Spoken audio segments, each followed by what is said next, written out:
The judge was ready to sentence him until she heard his name. The whole courtroom stood. It was supposed to be a short hearing, one of those cases the court squeezes in between the real ones. A man caught sleeping behind a grocery store near Toledo, Ohio. No weapons. No drugs. No one hurt.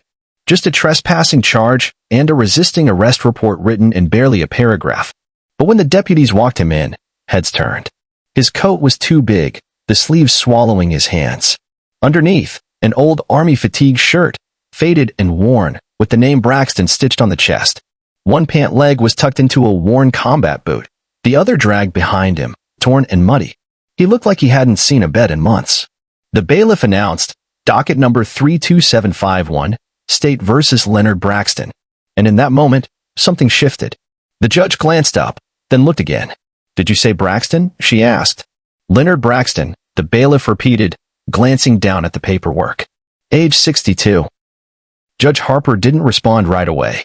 She set the folder down, her eyes lingering on the man before her, unmoving, hollow-eyed, staring somewhere past the floor. The courtroom was still. The public defender assigned that morning, a young guy named Owen Price, barely out of law school, cleared his throat. Your Honor, Mr. Braxton is requesting release under his own recognizance. He has no prior violent charges. Arresting officers noted he didn't strike anyone, just didn't want to leave the property. The judge held up her hand. Mr. Braxton, can you hear me? The man raised his head just enough to make eye contact. Yes, ma'am, he said, voice like gravel on pavement. That's when a man in the back row stood up. No one asked him to. No one prompted it. Then another stood. Then another. Some wore jackets with service patches. A woman in the crowd, her hand trembling, rose slowly, standing with quiet dignity. The courtroom was no longer just a place of law. It was a gathering of witnesses, of respect, of long overdue recognition. Because Leonard Braxton wasn't just a man caught sleeping behind a grocery store. He was a veteran. And today, that made all the difference. The woman in the corner had a Navy emblem on her scarf. They didn't say anything, they just stood. Even the bailiff, usually stone-faced, straightened and slowly rose from behind his podium. The courtroom didn't know exactly what it was witnessing, but it felt it. Judge Harper took a breath, her voice softening. Mr. Braxton, are you the same Leonard Braxton from the 1991 Kuwait Rescue Mission, 3rd Battalion, Bravo Company? He nodded. Used to be. But the man who once led a rescue in the middle of a sandstorm was now standing trial for sleeping near a trash bin. At first, it was just a murmur, a few quiet exchanges between people in the gallery. Did she say Kuwait? Leonard Braxton, that's him. Wait, I thought he was. By the time the clerk pulled up a file on her monitor and passed it to the judge, the courtroom was leaning forward like someone had hit pause on everything else. Even the prosecutor, a sharp woman named Denise Rowan, known for never getting flustered, looked like she'd forgotten what page she was on. Judge Harper stared at the screen, her brow furrowed. Mr. Braxton, I just want to make sure I'm reading this correctly. You received the Silver Star, 2 Bronze Stars, and a Joint Service Commendation Medal. Lenny's voice barely carried. Don't count them, ma'am. Price, his court-appointed attorney, leaned in. Sir, you were awarded those. You never mentioned any of this. Lenny didn't even blink. Didn't figure it mattered. Ain't like you can trade medals for a place to sleep. That line hit hard. Even Denise, the prosecutor, set her pen down. A man in the gallery slowly stepped forward. He was tall, maybe in his late 40s, wearing a worn leather jacket. Permission to approach, Your Honor? She looked up. Identify yourself. Keith Murray, Your Honor. U.S. Army vet. I served under Braxton. Him. A man in the back called out. Yes, ma'am. Braxton nodded. He dragged me out of a bombed-out convoy in Basra. The man stepped forward, his voice steady. I was 20, thought I was dead. He made sure I wasn't. More movement stirred in the gallery. Another voice piped up from the back, a woman's calm but firm tone. I wasn't there with him, but I read about that mission. Everyone did. He's the reason half of Bravo Company made it home. Lenny didn't react. He just kept staring at the floor like they were talking about someone else entirely. Judge Harper leaned back in her chair. You could see something shift in her eyes. The courtroom wasn't looking at a vagrant anymore. They were seeing a man who'd seen more than they could ever imagine and lost more than they'd ever know. But as the room began to piece together who this man really was, another question rose in everyone's mind. How the hell did he end up here? Judge Harper didn't say a word for a long moment. She just sat there, hands clasped, jaw clenched in thought. Behind her eyes, you could see the battle between the black and white of the law and the crushing weight of what stood before her. Finally, she turned to Lenny. "Mr. Braxton, I need to ask you something personal. You don't have to answer if you don't want to." Lenny looked up, tired, but steady. "Go ahead. You were honorably discharged in 1993, correct?" He nodded. "That's right. After that, what happened?" Lenny gave a faint shrug. "I tried to go home, but that didn't feel like home no more." Price whispered gently, "Sir, you don't need to." But Lenny kept going. "I got married, tried school, but sleep never came easy. I'd hear stuff, booms that weren't there, voices I didn't recognize. The VA gave me pills," he said quietly, "but they made me feel like I was watching life through glass. So I stopped taking them. Figured I could fight it on my own." The judge asked softly, "Did you get any help?" "Tried. But paperwork gets lost. Calls don't get returned. And after a while, people stop seeing you. You become a problem, not a person." Silence hung in the air like fog. Harper glanced at the prosecutor who, for once, wasn't flipping through files or prepping notes. Denise Rowan just looked at Lenny, jaw slack, fingers frozen mid-scribble. Price leaned forward. "Your Honor, if I may, this is not a criminal case. This is a cry for help that went ignored for too long." She nodded slowly, then turned back to Lenny. "Do you have anywhere safe to go, Mr. Braxton, if you were released today?" Lenny gave a sad smile. "The only safe place I ever knew was that Humvee. And that got blown to pieces." He wasn't joking. He wasn't trying to win sympathy. He was just telling the truth. The brutal honesty of someone who's lived too much pain with no hope of being saved. Judge Harper closed the folder in front of her. "We'll take a recess as the court." The gavel tapped lightly, echoing through the courtroom. Whispers stirred. Not gossip, not pity, but respect. The air was charged with something different this time. While the courtroom paused to breathe, someone in the hallway was already dialing a number. Someone who knew Lenny Braxton's name not from a file, but from a battlefield 25 years ago. Leonard Braxton wasn't just some forgotten man shuffled through the courthouse. He was First Sergeant Braxton, sharp-eyed and cool under pressure. He led men through chaos during the Gulf War. Back then, he had a presence, the kind that made soldiers stand a little straighter when he walked by. He wasn't loud or barking orders like some sergeants. He led with a look, a nod, a calm voice that made you believe you'd get out alive if you just stayed close to him. The rescue in Basra was never supposed to happen. Intel was bad. A convoy was ambushed and pinned down for nearly 18 hours. Braxton's squad wasn't even assigned to that sector, but he heard the distress call, looked his men in the eyes, and said, "We go now." Under the cover of night and a sandstorm that could skin your face, they pushed through enemy fire, pulled out 6 wounded, drove 2 Humvees until they ran out of fuel, then carried the injured on foot. He didn't lose a single man. Photos of that night ran in papers across the country. There was a ceremony, medals, speeches, a parade back home in Dayton. But parades don't last. The transition to civilian life hit him like a wall. His wife Janice tried. She stayed through the nightmares, the long silences, the sudden burst of rage he couldn't explain. But after 4 years, she took their daughter and left. Said she couldn't keep raising a family in a house that felt like a war zone. Lenny didn't argue. He couldn't even look her in the eye when she packed. He tried jobs, security, delivery, driving, maintenance. He'd do fine for a month, then something. Something would always trigger him, a slammed door, a loud bang, a voice too close. He'd either shut down or lash out. Employers stopped calling. One night in 2007, he sat in a shelter lobby, watching the TV. A news story played about another veteran who had taken his own life after being denied care. Lenny turned it off and walked out. He never came back. After that, it was alleyways and park benches. Old military buddies tried reaching out, but he wouldn't answer. Said he didn't want pity. Said he didn't deserve help if he couldn't even hold a job. He stopped wearing his medals, but he never let go of the fatigue shirt. It reminded him of who he used to be. But the world hadn't completely forgotten Leonard Braxton. Not everyone. And one of the people who remembered him had just heard his name on the phone. Court resumed after lunch, but something was different. The air had changed. Lenny was back at the defense table, same coat, same shirt, same stare at the floor. But this time, people weren't looking at him like a criminal. They were watching him like a man chewed up and spit out by a country that promised better. Judge Harper tapped the gavel. "We're back on the record." Lenny sat still. He wasn't expecting anything, wasn't asking for mercy. The prosecutor stood and cleared her throat.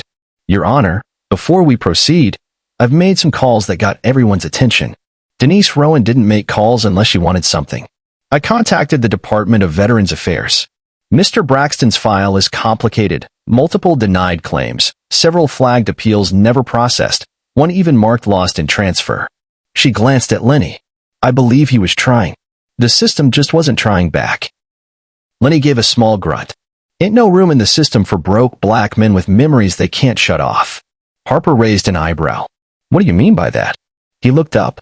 You ask for help, they say you're unstable. You don't ask, they say you're fine.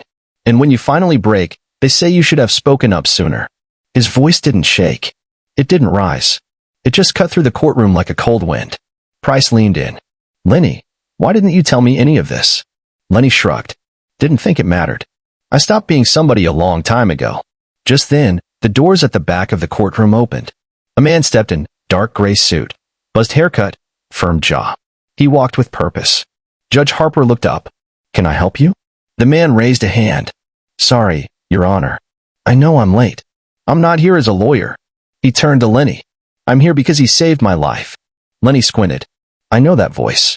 It's me, Brian Keel. Kuwait. You pulled me out of a burning Jeep with a busted leg and still carried someone else on your back. Judge Harper whispered. Wait. Keel, the assistant district attorney for Lucas County. Keel nodded. Yeah, that's me. And I owe this man more than I can ever repay. The room fell silent again. Even Rowan looked surprised. Keel turned to the judge. I'm not here to argue. I just want to say this. If we let this man walk out of this room with nothing but a record, then we're all failing. But that wasn't the only surprise coming, because Judge Harper had made her own call, one that could change everything. She didn't respond right away. Instead, she glanced at the bailiff and gave a quick nod. He stepped out without a word. Lenny looked around, confused. Something happening I should know about? Price leaned in. I'm not sure, but it seems like people are starting to remember who you are. Lenny gave a weak chuckle. A little late for that, don't you think? Keel, still standing with arms crossed, said, maybe. But late's better than never. Seconds later, the courtroom doors opened again. This time, an older woman entered. She walked slow but steady, short natural hair streaked with gray, wearing a brown blazer with a gold pin over her heart, an army insignia. Lenny's eyes narrowed, then widened. Janice. She paused in the aisle. Hi, Leonard.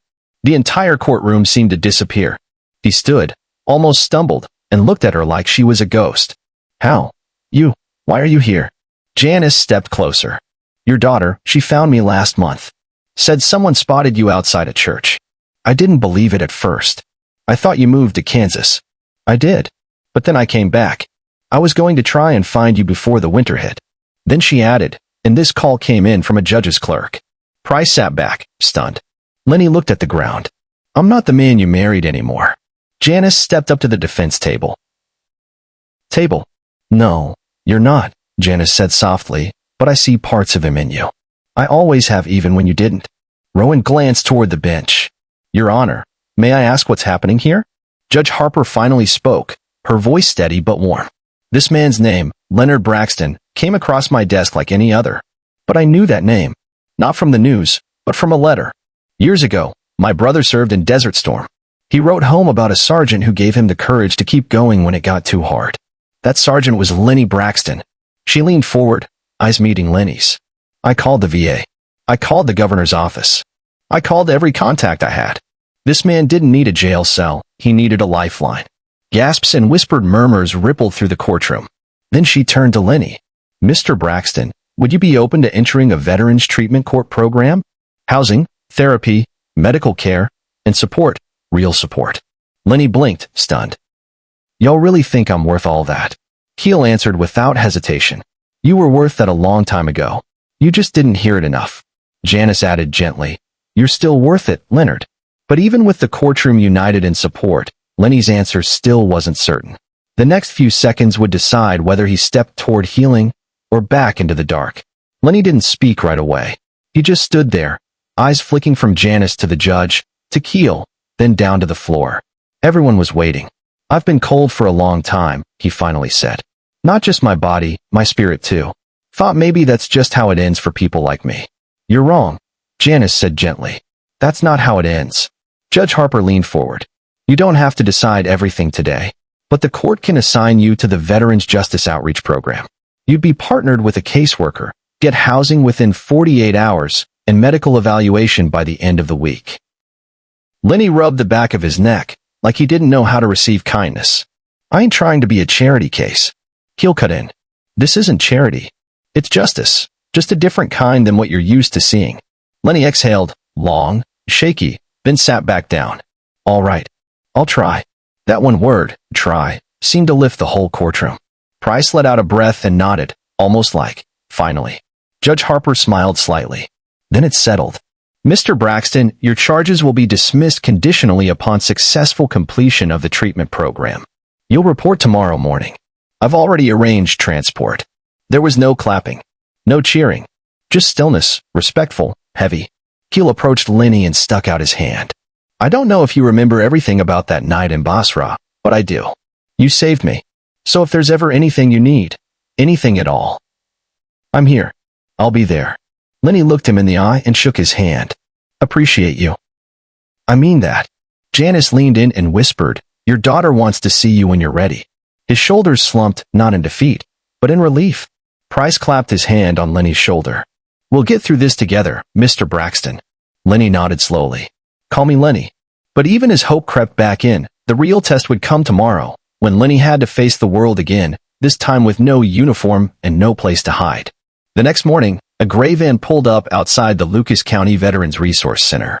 Lenny stepped out slowly, clutching a small paper bag that held the few things he still owned. He paused on the curb, looking up at the building clean windows, flag at half-mast. A young man in a polo greeted him at the door. Mr. Braxton, we've been expecting you. Inside, there was hot coffee, a folded cot, a schedule, and a room with a lock. That afternoon, a doctor sat across from him. You've got what we call complex trauma, Mr. Braxton. But that doesn't mean you're broken. It means you survive things most people can't imagine. Lenny stared at the clipboard, then back at the doctor. I used to lead men through sandstorms. Now I can't lead myself across a quiet room without getting dizzy. You don't have to lead anymore, the doctor said gently. Just walk one step at a time. Weeks passed. For the first time in years, someone called him every morning just to check in. He met with other vets who looked like him, who understood. He started to laugh again, not loud, not often, but real. One Friday, Janice came by. She brought their daughter, now grown, with soft eyes and a nervous smile. They didn't cry. They didn't hug right away. They just sat together on a bench outside, quietly. You look tired, Daddy, she said. I'm working on it, he replied. Judge Harper checked in through Keel every few weeks. Lenny was sticking to the program. He hadn't missed a single session. One morning, at a public veterans event in Toledo's Civic Center, the mayor read a list of honorees. The final name, Leonard Braxton. He walked up slow but steady, wearing the same fatigue shirt, but this time it was clean, ironed, and buttoned. Proud. No one clapped at first. They stood. Every single person. Some saluted. Others simply placed their hand over their heart. He didn't speak long, just a few words into the mic. I was gone for a long time, not just from this city, but from myself. I ain't perfect, and I'm still hurting, but I'm trying. If there's someone out there like me, someone who thinks it's too late, it's not. You're not forgotten. You still matter. And that's the truth. This courtroom taught us that behind every man sitting in the back row, behind every name in a file, is a story we haven't heard. Sometimes all it takes is someone to stop and listen. Don't wait for the world to tell people they matter. Say it now. Remind them. Lift them up. Especially the ones who wore the uniform, then got left in the dark. If you know someone like Lenny, reach out. Ask. Listen. Share the story. Let them know we still see them. And we always will.